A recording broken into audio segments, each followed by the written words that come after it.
Grandma got run over by a reindeer. Yep. Sorry that I don't have the actual case, but this is all I've got. I found the movie in a discount bin, which is really good. First of all, this is not your typical Christmas movie.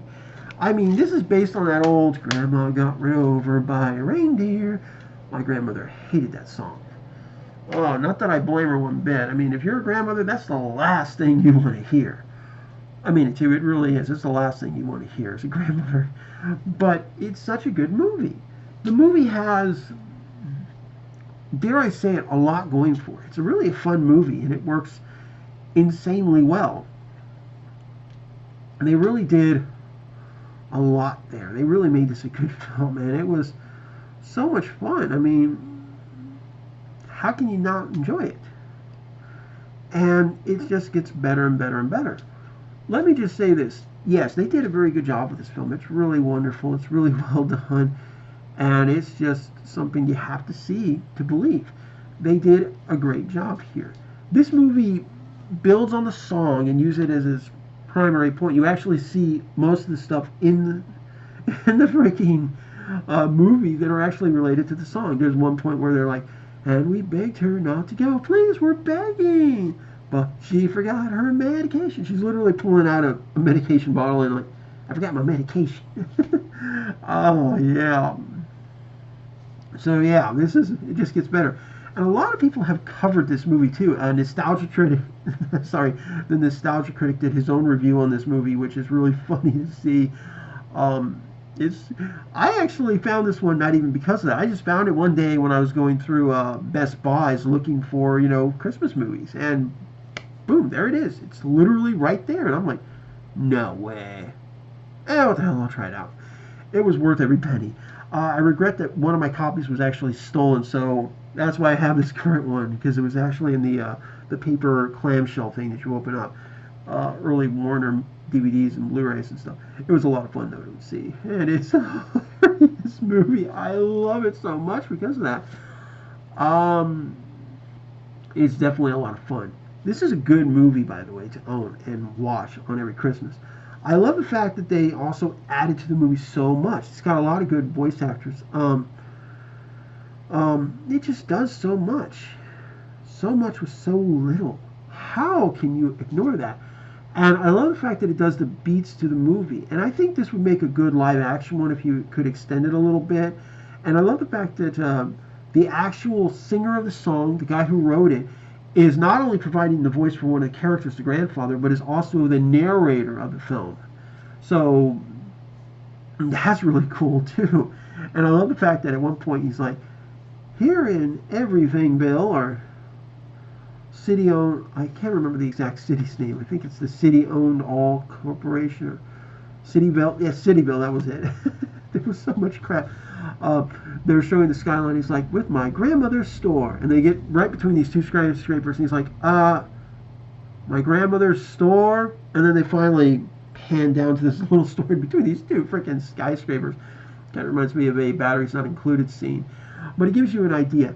And then I love the fact that there's this really nice holiday-themed bakery, shop, and all this kind of stuff. And there's Grandma Elfenheimer reading to the kids. Then there's the character of Austin Bucks, who is an actual millionaire. He's the guy in Cityville, and he's like, there wouldn't be a Christmas without me. He's not being totally arrogant. He's speaking some truth. You can also tell is that, unlike some people, this is actually a business person who cares about people, too. He's always looking for stuff. And in fact, he's one of the few characters that, although you would think he would be this terrible villain. Hey, what's up, Cassandra? Yeah, what is it? Oh, you wanted to get on the interview as well? Yeah, that's right. What'd you think of it, Cassandra? I like it. No fruitcake. Fruitcake sucks. I flip you off. Make my little claw come out. I'm not making your little claw come out. I hated it. Fruitcake. Fruitcake sucks. Kitties rule the world. Well, why do kitties rule the world? I said kitties rule the world. Santa, I will get you. I am not a bad kitty. What'd you do to Santa? What do you mean you refuse to talk? Don't use cat. Use English. Thank you. Alright, fine. She's being that way again. Anyways, even she likes it. So yeah, I mean,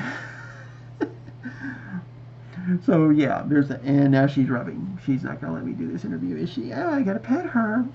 Yes, I know. But yeah, the movie just keeps getting better. Bucks is one of the great characters, but of course, Cousin Mel, if you recover, as you recall from the song, is a cheating in cards, and this turns out to be the big villain of the film. And I even love her freaking lawyer. I'm not making this up. This was made to be a dumb but fun Christmas movie that makes no sense. I love the lawyer. I'm Cousin Mel's attorney. It's a chick, by the way, and yet there are times it sounds like a dude. I don't know how they did it. Like, I am Slime. I love the way the kid looks and goes, yeah, you said it, not me. And it's so straight to the point that even I'm like, yeah, I can definitely see that. And I'm glad he pointed that out. And it just keeps building up after that. And part of the movie is spent just trying to find Grandma. It's going literally from one Christmas to the next Christmas. And eventually he figures out how to do it, and we get to Santa's workshop, and a lead elf, and oh, we figured out who Mystery Grandma is. Yeah, after you ran her over with a sleigh, and you left a note behind when Cousin Mel grabbed. I mean, they do show that. I even love that they have the two Fargo cops. I mean, they literally sound like it. It's like, oh, we got another case of a 1-812 that believes in Santa. It's like, should we find Grandma? Oh, yeah, better get looking for the old broad. They literally say, let's get looking for the old broad. I mean, oh my God. This is a kid's movie, and yet it has such a feel for adults. You gotta love it. Get to pet her too. It's just so hilarious. And, you put up with that. This is one of those rare movies. I love the fact that eventually as they get to Santa, and he's like, okay, wait, you actually believe me? You're from Cityville? Let's see, the Jake Spangenheimer, list, procrastinates on his homework. Not that I endorse it or anything. It's nice to finally meet a kid from Cityville who believes me. Cool. Which is why you're not picking up the reindeer shit. Well, he doesn't say that word, but that would have been funny as hell. I think in a live-action movie you could get away with it. Anyways, he gets better. And then, of course, we get to, we keep getting to other stuff. The film just keeps getting better from there. And then we get to Cityville, and Santa meets Austin Bucks. I love the fact that it's actually Bucks who doesn't take the deal that Cousin Mel, after getting power of attorney over Grandpa to sell the restaurant and stuff, and so she can make all the money and leave the family high and fucking dry.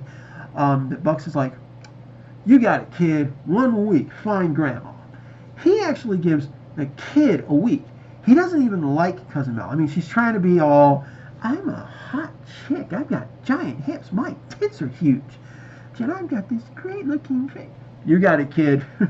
And it's not because, she's not good looking. It's because she's a bitch. And eventually, Mel and her slimy ass attorney capture Grandma, and then they're like, well, let's see here. Santa Claus has got to be loaded, so let's say, woof, woof. Grandpa's gonna sue the pants off from Santa because no one's on his. I mean, my God, how do they come up with these damn songs? It's like the fruitcake song. Holidays are upon us. I mean, literally, you see the fruitcake being rolled in on a freaking dolly. And I love the fact that they actually took the time to write Surgeon General's warning regarding the fruitcake. Surgeon General's warning. This is the shit you see on cigarettes. And it's on a fruitcake. And again, I don't like fruitcake, so it kind of makes some sense. There's even more jokes with that, too. Even a judge is like, good point. Do we really have to eat fruitcake, kid? Yes, you will understand. Oh my God, they did a lot of fun with this one. And it just keeps building. It's got these nice, funny moments. You can tell, they only had so much time and so much money to work with, but it's so well done. And I love the fact that these characters are done so well. The movie is really good. Sorry about that. But it's done so well. I can't help but like it. And I think you're going to like it too.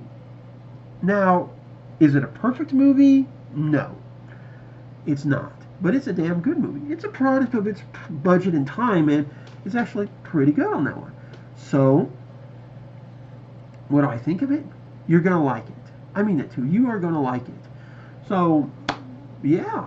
I'm going to give this one an 8 out of 10. It's not the best film out there, but it's damn good. And I actually do highly recommend you watch the film and see what you can do.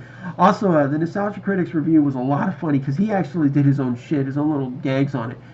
And especially that one end song. So I wouldn't recommend your kids watch that review. But it's still a lot of fun. I highly recommend it. And Merry Christmas.